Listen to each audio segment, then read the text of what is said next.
Good morning all. In this section we will be discussing about classes and objects.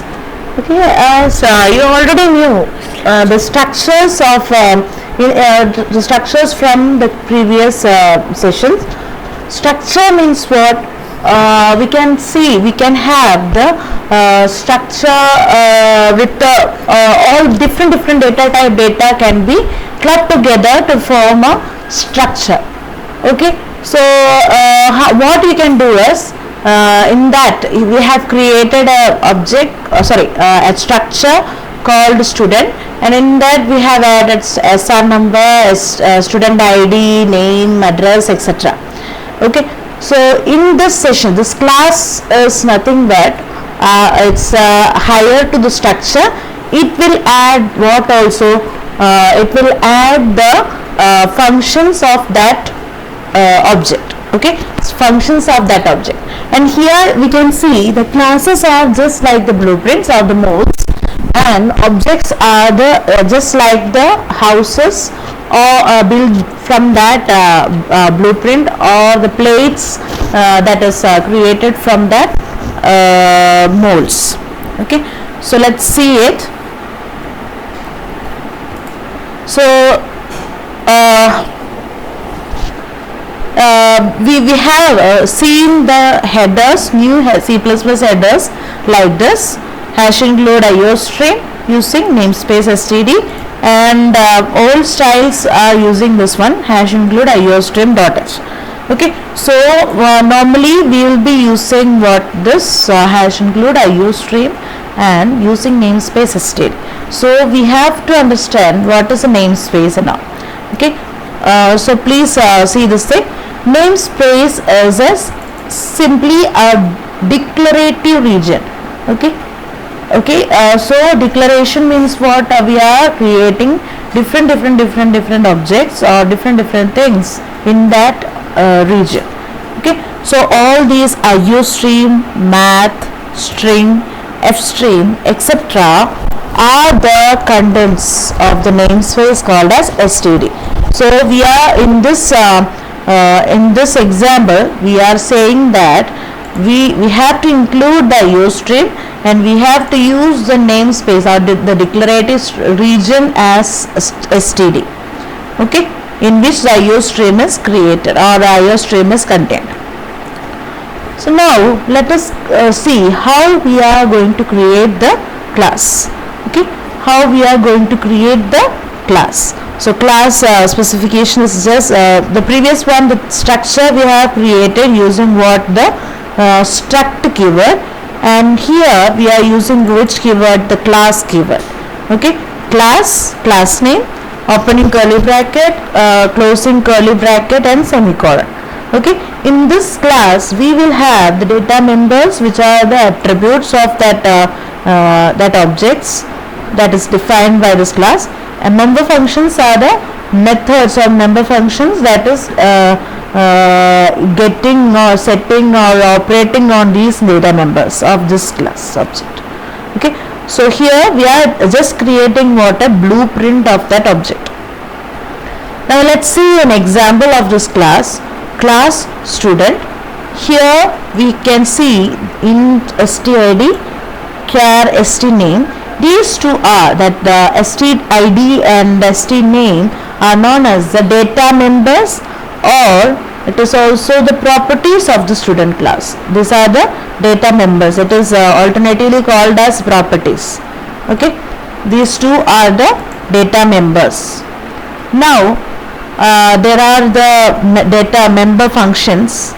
These are the data members and these are the member functions, and this read data or these functions are used for accessing or initializing or processing the data which is present in this class. Okay, so here we can see the read data and print data are there, and what will be the usage of read data? Read data will be used for initializing the stid and std name. Okay, and print data will be what? It will be printing or displaying the stid and std name. So before going into the deep of this class, we have to specify the visibility of the data members and data member functions. Okay, so normally by default in C++, all the items are private. If you are not mentioning any of these three data access specifiers, it will be treated as private. Okay, so here if you are mentioning public, means what? It will be available to every other person or every other main or any other non-member functions, etc. And if you are mentioning private, it is not possible to access this members or member functions outside the class. It is accessible only inside the class. Now it is protected. Protected means what? It is accessible only to the immediate derived class. That we will see later. What is the usage of this protected? We will see later. Okay, so now you can say, if you want to access a member function or members from the data members from the main, you have to specify it as public. Otherwise it will be treated as private. Okay, so here in this case, if you are not mentioning anything here, the default one is our private. So this will not be accessible in the main. So if you want to make it accessible, what you will do? We have to mention the access specifier here as public. So if you are mentioning like this, public, it will be accessible outside the member. Public visibility means what? All these data as well as the data members as well as the member functions can be accessible in main. Okay, so now we have created the world or the blueprint. Now how to create the houses or how to create the objects. Okay, and these objects are also known as the instances. Okay, object instantiation means what? The process of creating the object of a type class. If you are creating a variable of type class that we have created, is known as what? The instantiation. So class name, object name. So object name, this is known as the object instantiation. Using the class name, we can create an object. Okay, so here is an example, student ST. So here we have created one single object of type student. So this ST will contain what all things? STID, ST underscore name, read data, print data functions. Okay, so here in this case it is accepting what? It is consisting of all these things: ID, name, read data and print data. Okay, now let's see how to create more objects from this class. Okay, here we have created how many objects? 3 objects: ST1, ST2 and ST3. Okay, so if you are creating like that, each ST1 will have different STID and ST name. Okay, and different functions also. Okay, so function space also will be there with ST1.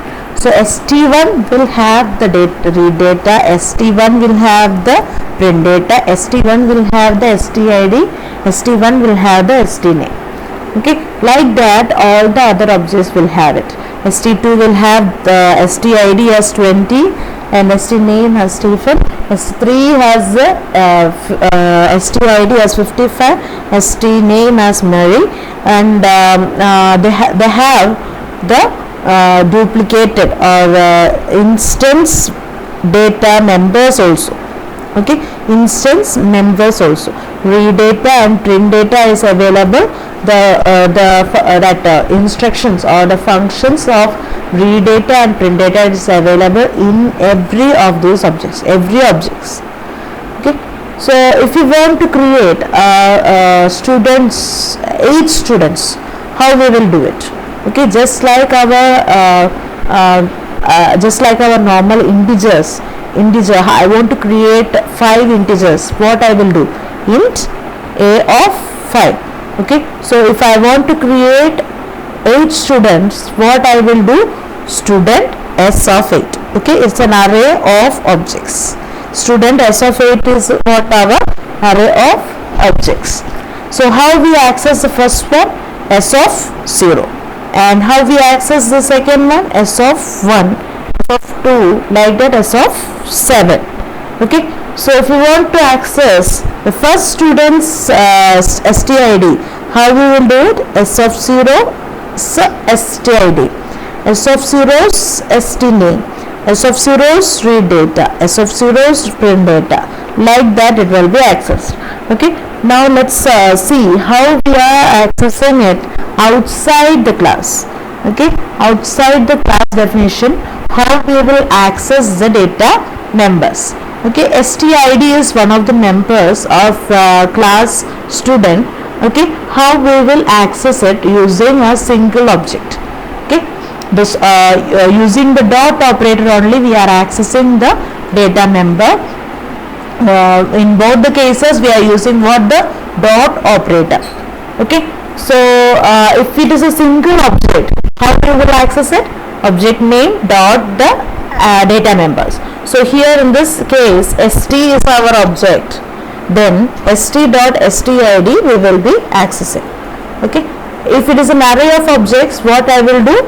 I have to use the indexing. So how I will access the first one? Let's see here in this example how I will access this first one. S of 0, second one is S of 1, S of 2, S of 3, etc., S of 7. So how I will access it? The object name of I, where I varies from 0 to 7. So we will access it like what? st of I dot st underscore I. Okay, now how I will access all these data members inside the function. Inside the function means it's accessible without any dot operator etc. Okay, so inside the data, inside the member function we can access it directly as a st underscore id, st underscore id. Okay, it is not a matter if it is a single object or array of objects. Okay, inside the member function, class member function, we will access it what our stid. Now we can define these member functions. We can define these member functions inside the class definition and outside the class definition. Okay, so how we will create it inside the class definition?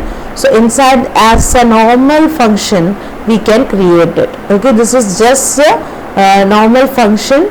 Okay, function syntax, return type, function name, formal parameters and function body. Okay, inside the class definition we can directly use like this. Okay, but outside the class definition, if we want to define the member function, we have to use after return type we have to mention what? Class name, 2 colons. Okay, outside the class definition we have to mention what? Class name, 2 colons, and then function name, etc.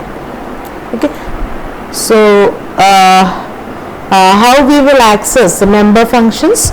Member functions also can be accessed using the dot operator. Here also, if it is an array of objects also, we have to use what?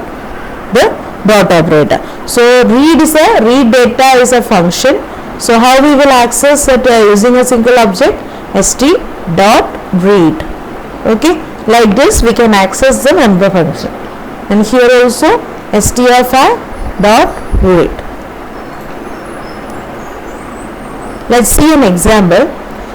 So in this case we have a class student which will have the private variables as m1, m2 and m3, and we have in public space we have the functions input, total, output. Okay, input, total, output are the member functions which is defined inside the student. Okay, So inside the student, what this input is doing, it is creating or it is initializing the M1, M2 and M3. And what is happening in the total? It is adding all these M1, M2, M3 which is present in this student. Okay, and output in A means what? The total marks are, okay, it is printing the value that is given here. Okay, whatever value I have given here will be printed as total marks. Okay, so here we are inside the main. I am creating what? Student marks. Okay, and so what we have done now? We have created a memory location like this. Okay, which will have the M1, M2 and M3, and it will have the function definitions of all these things also. Okay, so how I will initialize the M1, M2 and M3? Is it accessible here? No. Okay, can I access like marks.m1? No, we cannot access marks.m1 because it is in private only. Okay, the only way to access this M1, M2, M3 is through these data members. Okay, and in this case, marks.input, I have called the function marks.input. So what will happen in that inside the mark there is a definition for input. Okay, so it will be called that function and it will be executed. What will happen there? M1, M2 and M3 will be initialized with the entered marks. Okay, and after that what we are doing? Marks.total. I am calling the function total here. Okay, which is doing what? M1 plus M2 plus M3 is returning. Okay, so the value M1, M2, M3 will be returned to here. Okay, if I have entered marks as 1, 2, 3, what will be returning here? It will be returning 6 here. Okay, M1 plus 1 plus 2 plus 3. So 6 will be returned here and this 6 will be replaced here. Okay, what will happen here? The X will be assigned with 6. Okay, and after that we are calling this function output in day. So what will happen? Marks dot output, as a parameter we have passed this X here. Okay, so I am passing this 6 as a value. Okay, so what will happen here? A is equal to 6 and we will print what the total marks are 6. Okay, so this X is known as what? The actual parameter. E is known as the former parameter.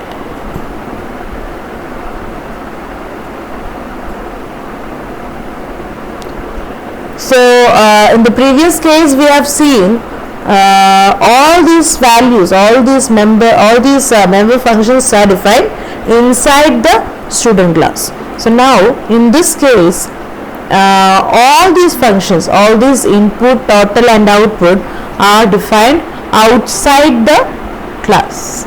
Okay, so here in this case in the public area we have just given the prototype of that function.